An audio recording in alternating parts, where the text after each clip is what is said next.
Hey everybody, what's happening? Brent Axe here from syracuse.com, and we are live on the Syracuse Orange Basketball Facebook page.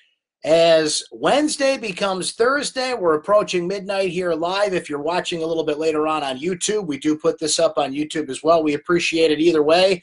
And we're coming to you thanks to our friends at Krause Health after a ACC tournament victory, just the second overall ACC tournament win for Syracuse, and they've come in the last 2 years. They beat Wake Forest last year. They beat Pittsburgh tonight, and Syracuse is moving on to the next round of the ACC tournament. Duke waits tomorrow night after a 73-59 win over Pittsburgh here on Wednesday night. So get in those comments, hit the like and share button, let people know that we're here chatting late here on this Wednesday night. And Syracuse got a win without Tyus Battle. We learned about 3 hours before game time that Tyus Battle would not play in this game due to a bruised hip. But Syracuse used a real team effort tonight to get by the Pitt Panthers in this one.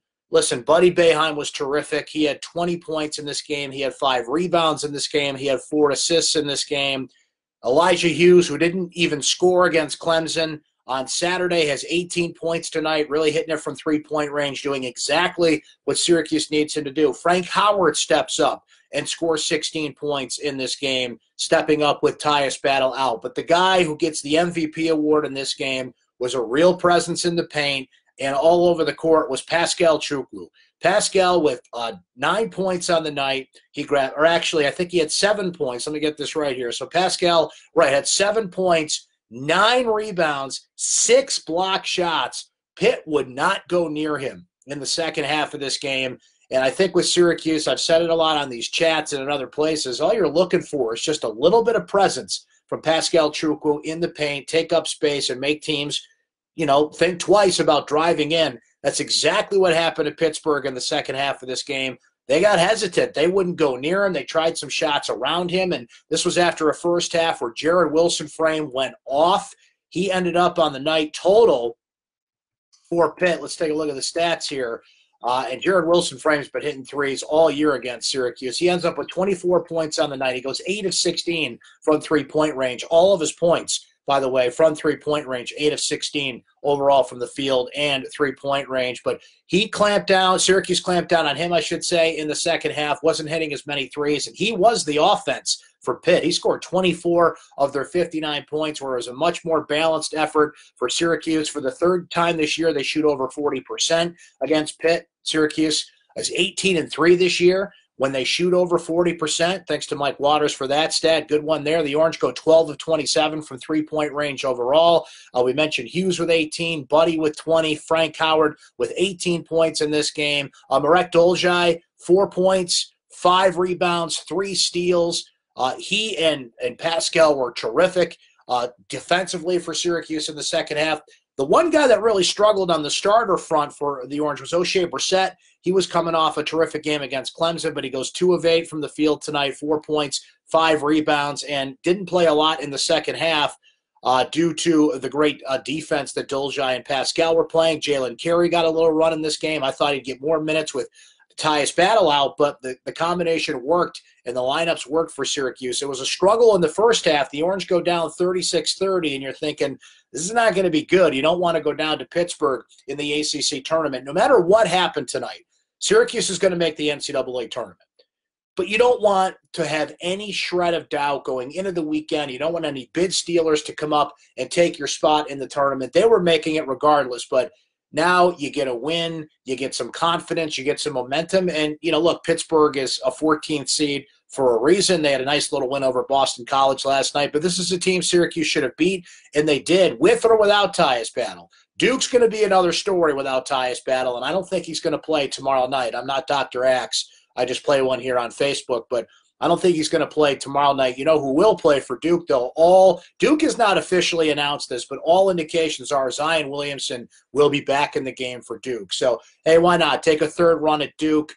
Another quality game for Syracuse. They really needed to fine-tune some things in Charlotte, and getting 2 games there should accomplish that for the Orange no matter what happens tomorrow night. And even if Zion plays, which all indications are he will, he's pretty rusty. Hasn't been out there for the past 5 games. He's a dominant player. He had 35 and 10 when Syracuse played them at Cameron Indoor Stadium. Obviously didn't play against Syracuse at the Carrier Dome when he got hurt in the North Carolina game when his shoe blew apart right before they came to the Dome for that record-setting game back on February 23rd. But they will get Zion this time around and R.J. Barrett and the rest of Duke. So what Syracuse needs to do is bottle up what they did tonight and bring it back to Charlotte tomorrow.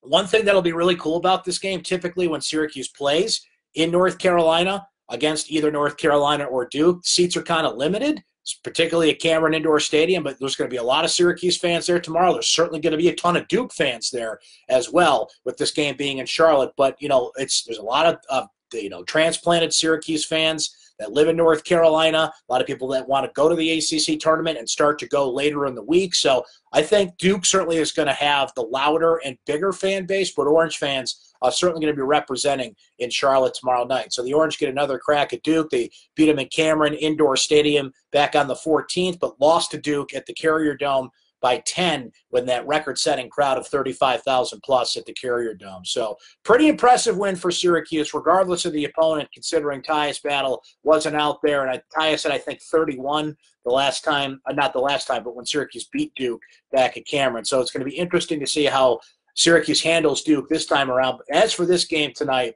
we mentioned it. Everybody had to step up, and everybody pretty much except O'Shea Brissett did, and Brissett, just kind of got pulled for defensive purposes. Hughes had to get back on track, and he did. That was really important. He's such an X factor for Syracuse. He had 5 games in double figures before that 0 he put up against Clemson. This is a guy who typically recovers from bad games. He was 3 of 8 shooting overall in his last 2 games coming into tonight, but he got back on track. When you leave him open, when you let him get in his groove, he's going to bury you, and that's going to be such a factor for Syracuse in the postseason. You can argue he's the most important player for Syracuse in the postseason. Frank Howard had to step up, and he did. He hit a couple of early threes to keep Syracuse on track when Pitt actually had the lead in the first half. He finishes 5 of 12 overall, 4 of 7 from three-point range. Perfect number for him offensively. Didn't really get involved in other aspects of the game where you really needed to. Only had 2 assists in this game, but another important stat for Frank, he only had 2 turnovers in this game. So you will take that from Frank Howard every day of the week, twice on Sunday, and particularly anytime in the postseason. You need your senior point guard to step up and be a leader for this team, and you needed it even more with Tyus Battle out tonight. He delivered. Buddy Boeheim, not only was he shooting the ball, rebounding, had 3 offensive rebounds, willing to get inside, distributing the ball. Certainly his best game in a Syracuse uniform. And, again, next man up, Buddy and Frank stepped up. They had not only stepped up on the offensive end, the defensive end, particularly for Buddy, and, scrapping and showing some other aspects of his game. He did that, and, Pascal was just terrific. And Pascal's been pretty good as of late. Maybe Syracuse is getting a little bit of presence out of their center. They really need – and he got in early foul trouble. He picked up 2 fouls. Barama Sidibe picked up 2 early fouls, and now it's that touch-and-go game. Even Marek Dolja, I think, had 2 fouls, either by halftime or right after halftime, and the refs were calling a lot of stuff inside.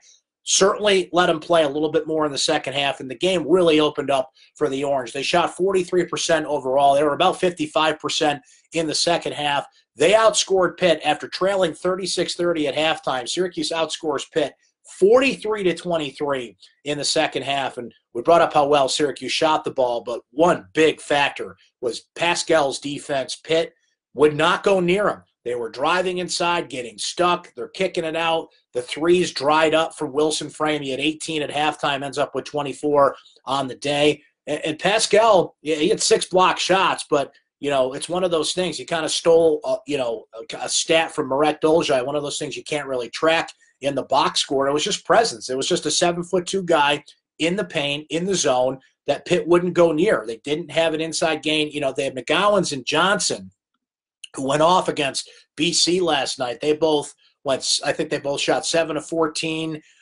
26 and 23 for McGowans and Johnson for Pittsburgh last night against Boston College. Tonight, just not there.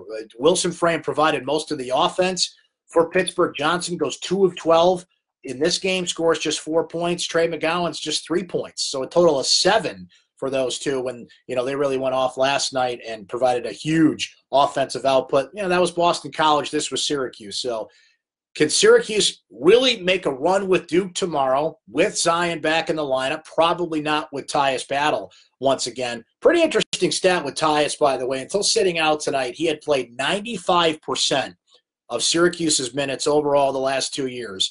A total, and since he started playing as a freshman, didn't always start, but it started 93 of 102 games at Syracuse, 2,567 minutes in that time frame. That's the most of any player in Division I basketball. So we hope he's okay, certainly. And I think Syracuse made the right move there. They said beforehand it was just too much pain for Tyus, and you don't want to push that. As important as it is for Syracuse to fine-tune a few things in Charlotte before the big dance starts next week, you don't want to push it with Tyus. You want him healthy and ready to go when it really counts starting next week. So I think if you hold him out tonight, you hold him out tomorrow too. I know it's Duke, and you need all hands on deck to beat a team like that, but Syracuse doesn't need the win. They're in the tournament. They are locked into the tournament. They are locked in, seeding. We'll see how that goes. Probably a 9 seed, most likely a 9 seed. I talked to Patrick Stevens, a bracketologist, today on my radio show. Somebody you guys should be following down the stretch here as we get closer to Selection Sunday. He thinks they're a 9 seed. So, it's kind of semantics at this point for Syracuse. You don't want to push it with Tyus Battle. So I would sit him anyway, even if he feels good in warm-ups, and you can make the case if he feels good, you should play him so he's not too stiff going into next week. But I don't think that's something you want to mess around with if you're Syracuse at this point. And, beating Pitt with the kind of balanced effort they got tonight and beating Duke with that kind of effort are two different things. But, hey, Syracuse went out there and showed tonight that they can win a game without Tyus Battle, and that's important. So we'll see how they do against a much better team tomorrow in Duke. Let's see what you guys are saying as we go through here. Appreciate you hanging with us on this. It's about to turn over to midnight here, but the great thing about doing this chat is we get people from all over the place, all kinds of different time zones. I was talking to somebody today, like, you can do your chat tonight? You're going to be up pretty late. I said, I got to stay up for my people. You guys come from all over the place for these Facebook chats, and we'll be right back here tomorrow night doing the same thing. So lots of coffee for Uncle Brent, that's for sure. My body is like yelling at me right now. Why are you drinking coffee at 11:30 at night? Because I got to talk to the people. We got to talk some hoops. That's why, baby. Let's see. Josh noting that Syracuse is a bracket matrix 9. If you're not familiar with the bracket matrix, it's a terrific site. I highly recommend you follow it here, especially in the next few days as the tournament field comes into play. What the bracket matrix does is it accumulates all sorts of bracketology. Sometimes it's over 138 different brackets. People that do brackets on this website, noted bracketologists from, Joe Lenardi, Jerry Palm, some of the bigger names, right on down to, you could have a bracket and the bracket matrix might find you. And they kind of accumulate it all, and they put the stats out there of all the brackets they find, who's got certain teams in the tournament. Last I look at the bracket matrix, not only were they a 9 seed, all 138 brackets that they measured in this case had Syracuse in. They certainly are in. Brian noting what I agree with is as good as it was that Syracuse, won tonight, and we'll see how they do tomorrow night. The big dance is what matters. Keep Tyus healthy. Don't push it there for him. Ben, I appreciate that. You're my man right there. The Facebook chat is all we have here late into the night. Happy Thursday morning, everybody. Shameless plug. And while my man Ben is in here, Ben, can you grab giving instructions here live on Facebook. Can you grab the 6 overtime video and pop it in here? Folks, if you have not seen our 6 overtime video, yesterday technically, because now it's Thursday the 14th, but March 12th and 13th was the 10-year anniversary of Syracuse's 6 overtime win in the Big East tournament over Connecticut. And we just put out a video on that. If you haven't had a chance to watch it, we'll pop the link here in the comments so you can see it here. And we really worked hard on it. The whole crew at syracuse.com. I could list a number of people here who worked really hard on this. And I think it came out pretty well. I think you guys will enjoy it. If you haven't seen it, take a little time to watch that if you would. And that game actually ended on March 13th. It started on the 12th and ended on the 13th in the wee hours of the morning. And that's the kind of magic that is kind of missing this time of year, right? Because the ACC tournament's just not the same. This is only the second win Syracuse has had in the ACC tournament since they joined the league. It's in Charlotte one year. It's in Greensboro another. It's in Brooklyn. It's in D.C. It's all over the place. But there was just something about going to Madison Square Garden every year, the familiarity of it. New York City, 2006, Jerry McNamara's run, 2009, the 6 overtime game, all the countless Syracuse-Georgetown moments. And, the ACC tournament just hasn't provided the same magic. But who knows? Maybe they can give Duke a little bit of run tomorrow night and finally get their ACC tournament moment. They haven't had it yet. Syracuse has just 2 wins in the tournament, last year against Wake and tonight against Pittsburgh. Somewhat of a moment, the way they came together and beat Pitt without Tyus, but we'll see what tomorrow night can bring against the Duke team. And there's the link right there. Thank you, Ben, for popping that in there, my friend. So if you haven't seen it, the link is here in the comments. Good stuff. Hope you can check it out. Daniel saying, do you think it's definite that Battle leaves for the NBA next season? I do, Daniel. It's interesting because his stock has dropped. He might not even get picked. I mean, if I had to put money on it, I think he will. I think he's going to go somewhere in the back end of the second round. But when you go back to last June, right around the draft when he pulled out, he was somewhere in the kind of mid to early 40s.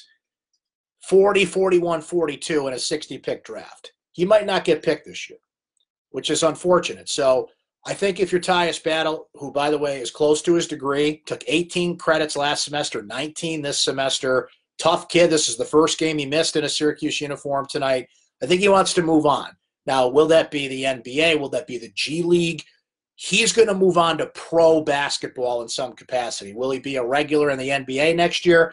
I think he's going to have to work his way up to that, but I think it's certain that Tyus Battle leaves after this year, because rare is it that you come back that far down the road and improve your stock, because NBA scouts have seen you. They know what kind of player you are, and the sad thing in a way is if you keep coming back and working on your game, NBA scouts know you too well and they pass you over for that next big thing, that up-and-comer, the guy with the upside, the player you can't miss out on, right? So I think Tyus is definitely going. Let's see. Michael's saying, I know Buddy can shoot, but I feel like Frank is the key right now to surviving and advancing. The old adage is you need great guard play in the tournament, right? And Syracuse has not had great guard play, consistently. They had it tonight. They had it with Frank. They had it with Buddy. Jalen Carey, a lot of people ask about Jalen. He has trouble with his handle. He has trouble on the defensive end. He's a little too aggressive. He's a little too – he's a freshman. He's working his way up and is somebody who just maybe could have used a little more time. You get in Boeheim's doghouse, sometimes it's hard to get out. But I was surprised he didn't play more tonight. But, Buddy was playing well. Frank was playing well. And per your comment, you're just going to need – I don't know if Frank can do this night in and night out in the tournament. 4 3-pointers. Didn't make a lot of mistakes out there tonight. He left Wilson frame open a few times. But, you need great guard play in the tournament. And even if Tyus comes back, is he 100%? Is it going to take him a game or two to really work back in? Bruce tip could be a tricky injury. So you're not wrong about Frank, but I think Elijah Hughes is the key, because he's been more consistent in the three. He's been taking the ball inside a little bit more as of late. That drive and kick, he just gives you that huge boost. And if Buddy can keep this up as well, you don't really need Frank to be a scorer. You just need Frank to facilitate, run the team, and keep the turnovers down at this point. Let's see. Tony saying Hughes, Buddy, and Joe Girard III next year. Look out. 3 great shooters right there. I think you guys are going to like Bryson Goodine, too. I think he's going to make a little bit of an impact on this team. Jalen Carey, a lot of people feel Jalen Carey is going to transfer. I kind of want to speak for him, certainly, but from what I've heard, he's pretty comfortable here. He likes it here. He likes the coaching staff. He just kind of knows he's got to grind it out right now. The assistant coaches have really been encouraging him to stay the course. And you got to remember, when you transfer, you got to sit out a year. And I don't know if he wants to do that at this point when the point guard position is open for him. I think he wants to compete. I think he wants that job. I think he'll be back next year. So that's a lot of guards. That's a good problem to have if you're Syracuse. And Joe Girard III just won his 2nd Gatorade Player of the Year award in New York State, going for another state title for Glens Falls, hitting threes left and right, scoring over 50 points, over 60 points. I mean, this kid's a stud. And he's got to get used to the college game. He's got to get a little bigger. He's got to get used to the speed of college basketball, but can just flat out shoot the rock. And most of you know about Joe Girard III at this point. If you don't, get ready, because this kid's going to light it up from the three-point line. Let's see. Frank can do if he hustles and plays heads up. That's correct. Caroline saying that O'Shea's performance was odd tonight. Yeah, sometimes O'Shea gets in those ruts inside and isn't hitting shots. And once Marek and Pascal, God bless him, because we don't always get to say this, was playing well tonight, they kind of backed off O'Shea. But he's just got to focus on being patient, being strong inside, back off the outside shots. He was great against Clemson, not so much tonight, but that's a player Syracuse I think is going to also need to be successful in when it really counts in March. And they'll need him tomorrow night. You need all hands. They pretty much all hands on deck tonight. You're certainly going to need that against Duke tomorrow with Zion back in the lineup. Brian noting it here. Joe Girard III averaging 49 points a game at this point. He averaged 50 points a game last year. All-time leading scorer in New York State history coming into this season. Now he's made that record pretty much untouchable at this point. Great, great player. Can't wait. A great kid, by the way. Got to spend some time with him over the summer. Mike Waters and I went up, and he did a story. I did a video with Joe. He's got a great family, good kid. Glens Falls, that's the home of Jimmer Fredette. But Joe has broken all his records, and he's become pretty much royalty in what is a very small town and a town that loves its basketball, where the New York State Championships are every year. And Syracuse fans are really going to enjoy it. I'm sure, much like when Jerry played at Syracuse and all the buses came up Route 81 from Scranton, you're going to get a lot of people traveling from Glens Falls to watch Syracuse basketball over the next few years. That's for sure. Tony noting one thing Marek needs to do is work on those free throws. Yeah, that's the one dark mark from Syracuse you can note. The dark side won't be very long tonight. I'm going to get going on that recap as soon as we're done here. But, yeah, free throws weren't there. Marek Dolezaj was kind of guilty of going 1 of 2 at the free throw line, a little too much tonight. I think that, I guess the good news there is how much is Marek going to really drive and get to the free throw line? They got him a few times tonight, but that's not a guy you're really counting on to have a lot of offensive possessions and doing that. Michael saying Cam Reddish has been very good. I'm worried about him tomorrow night along with the rest of the lottery picks. Still think Syracuse gives him a game tomorrow if Tyus can play. Yeah, Reddish, I remember, missed the first game and didn't play well in the second game, but he's been hot as of late. R.J. Barrett's R.J. Barrett, and I think even Zion with the rust of not playing for 5 games. Pascal was great tonight. Whole different ball game when you got the best player in the country in the paint for Duke tomorrow night. Really looking at that one. Mike makes another great point here. Worry about Alex O'Connell as well. Yeah, AOC, different AOC, has been hitting some three-pointers lately. I haven't checked on Jack White lately. Has he made a three? Remember when he went 0 for 10 from three-point range against Syracuse and just went on a long streak, not making any threes? Krzyzewski had to go to the bench and bring one of his stud freshmen in, breaking his red shirt against Syracuse. But, hey, Duke's Duke, man. And they've been sitting around for 2 days waiting for this one.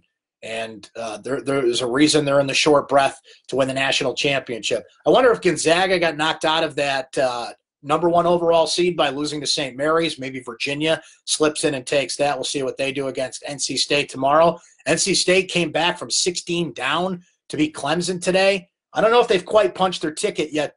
Certainly if they give Virginia a run tomorrow or beat Virginia, certainly they're in. But it's going to be curious to see how many teams the ACC gets. Most projections have them getting 8 or 9 teams at this point, but Clemson's bubble probably burst by losing to NC State. We'll see if NC State grabs that last bid for the ACC at this point. Let's see. John noting that Jack White did make a 3 against Miami, his first in that streak. Absolutely incredible. I felt bad for that kid missing that many threes, and you don't want him to get going against Syracuse tomorrow as well. But as noted, watch O'Connell shooting those threes, because it was Wilson Frame tonight. It was Marquise Reed for Clemson on Saturday. Kyle Guy for Virginia. There's always that, no pun intended here, one guy that really goes off that Syracuse loses track of in the zone and starts hitting threes. So tomorrow night, Duke's got certainly a few players, O'Connell included, that can do that. So that zone defense has got to be very active and trapping and not letting too many and Frank Howard, unfortunately, is the guy that kind of slips and lets these things happen defensively. So Syracuse have to keep a close eye on that. But when Zion's on the floor, it's hard not to it's almost like you let Zion just do his thing and focus on the other guys. R.J. Barrett at 30 when they came to the Dome a couple weeks ago. So that's when we'll join you again. I think we'll wrap it up for tonight, guys. I'm going to get going right in that recap for you. It'll be up bright and early on syracuse.com. But we'll come right back here tomorrow night after Syracuse plays Duke. Appreciate everybody that stayed up late with us tonight. Maybe it's not so late for some of you in different time zones. But one way or the other, we're going to be here tomorrow night thanks to our friends at Krause Health after Syracuse plays Duke. Thanks for hanging tonight. The Orange get the win over Pittsburgh, 73-59. Look for all of our coverage on syracuse.com coming up, including my recap in the morning. Please check out that 6 overtime video as well. You can find that on the site in our video section on YouTube. We put the link here in the comment section, but very easy to find. So please check that out if you haven't already. And we'll meet you right back here tomorrow night after Syracuse takes on Duke in the ACC Tournament. Thanks for hanging with us here, and thanks to Krause Health for presenting.